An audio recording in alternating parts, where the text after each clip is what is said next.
us to our final strategy for building respect.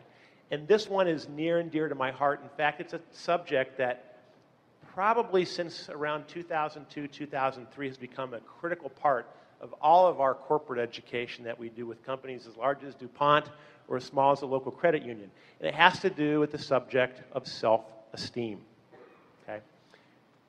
Self-esteem in the strategy is start on the inside. Self-esteem, by definition, we refer to a lot of work by a gentleman by the name of Dr. Nathaniel Branden. How many of you have ever read any of Dr. Branden's work? Anyways, there's two different components to having healthy self-esteem. Number one is the degree that you like and respect yourself just the way you are. You can get up in the morning before you've even gotten dressed and go in the bathroom and look in the mirror, and that first impression of yourself is, glad to see you again. Not perfect, but I wouldn't mind going into battle with you today. All right, let's get after it. How many people, I wonder, their first visit with themselves in the morning is a little bit different. It's like, you again? Kind of hoping we'd have been upgraded overnight. And maybe we see we're too much of this, not enough of this, whatever it is, but just having a general warm regard for yourself. Not thinking that you're perfect, but simply having a warm level of regard for yourself is critical. The second component is that you feel confident to deal with yourself and everybody else in your life. You don't have a crystal ball, but you feel generally confident that you have what it takes to successfully navigate your world on any given day. So those two components together would equal what we would say is a healthy level of self-esteem. Okay? So, another way of looking at this is simple. It's how warm, friendly, and appreciative you feel towards yourself. Now, I mentioned that we did some work with Starbucks years ago. Starbucks, in rolling out a global diversity and inclusion program, they actually took our self-esteem module and they made it the kickoff, the focus point of their entire diversity initiative. And we didn't even have a diversity or a respect program at that point in time. So we said, that's really interesting. Why are you doing that? And they said, well, what we've discovered is that if we want our customers to have that best-in-class experience when they come into Starbucks, we are a lot more likely to do that if our employees feel that themselves first. They have this high level of respect for themselves, and it's easy for them to recreate that experience for other people. So think of this as that internal battery that you bring into all of your other engagements. You will find it exponentially easier to create respect for other people if you first have respect and confidence in yourself. So how do we go about doing that? Oh, by the way, a couple of the benefits from this. Healthy self-esteem leads to a much higher level of personal accountability. People with healthy self-esteem, they don't need to be perfect so that when they make mistakes, they say, hey, let me go fix it. They don't blame other people for their mistakes. We also have healthier relationships, more general open-mindedness to new ideas. And we'll talk about that one in a little bit more. They tend to have greater empathy. They find it easier to relate to the emotions of other people. And they have a higher comfort with differences. They don't need to be surrounded by people just like them. People with healthy self-esteem, they're comfortable with themselves, and they're comfortable with other people who see the world differently and had different life experiences and histories. On the other hand, let's talk about unhealthy self-esteem. And I can almost guarantee that when I go through some of these symptoms, you're going to say, I know people like that. But this is going to give you a different lens to look at some of these behaviors. Number one, when people have unhealthy self-esteem, they tend to engage in withholding behaviors. They may withhold acknowledging other people in their presence. They may withhold praising a job well done. Well, I pay them a salary. Isn't that enough? They may withhold even acknowledging people. Now, nobody does anything without a reason. Why would anybody withhold something that somebody else is expecting? What does it give them? A sense of power or control. But because it's inauthentic, they have to keep doing it over and over again, right? So they engage in withholding behaviors. They're notorious button pushers, doing little things to get a reaction or a rise out of somebody else, even if it's harmful or even would be considered bullying. They attack others constantly. Rumors, gossip, publicly condemning or criticizing people in front of their peers to make them look bad.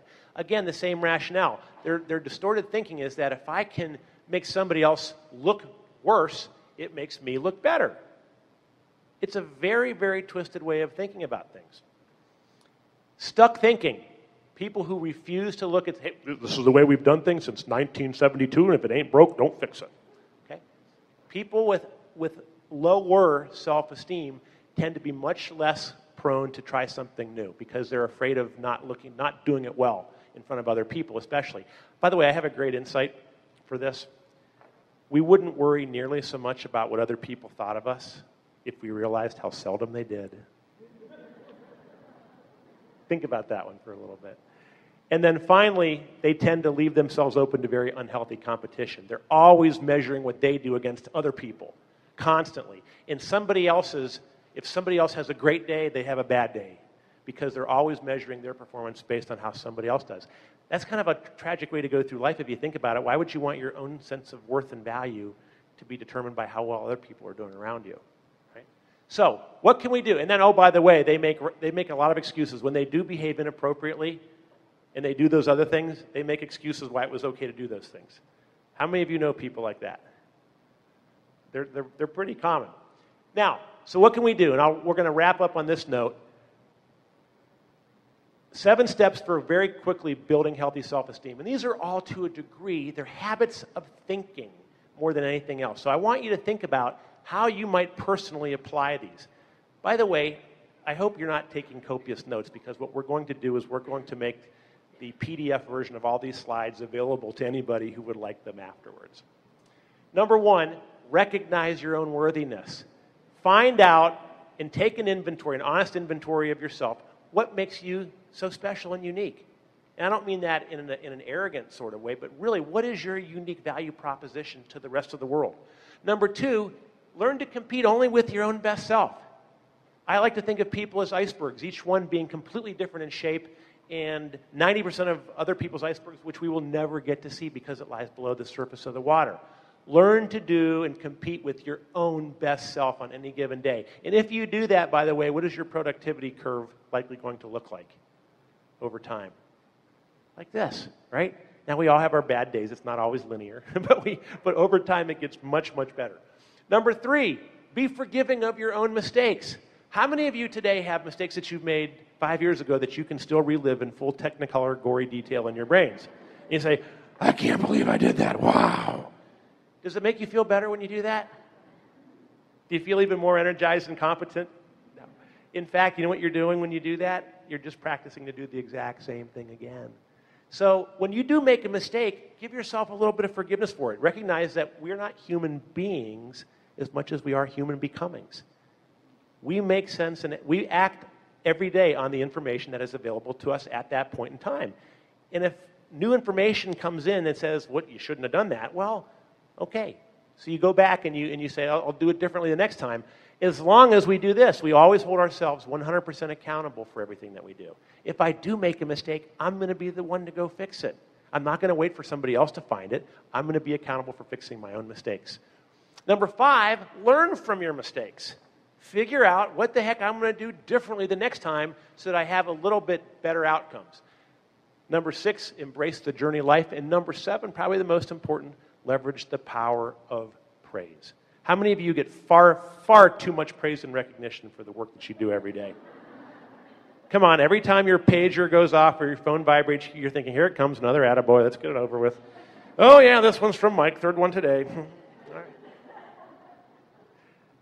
Most people, in fact, there have been survey after survey that have shown that the vast majority of people do not feel they are sufficiently recognized for giving their best effort. And here's the reason for that. How many of you have ever done your best work when there's been nobody around to witness it? What if we learn to give ourselves a little pat on the back, and our own mental talk with ourselves is, you know what, it's like me to have a positive outcome. It's like me to do that. You don't want to walk around saying that out loud, though. Your peers might start looking at you a little bit differently. But learn to have that constructive bit of praise, that feedback loop with yourself. All right?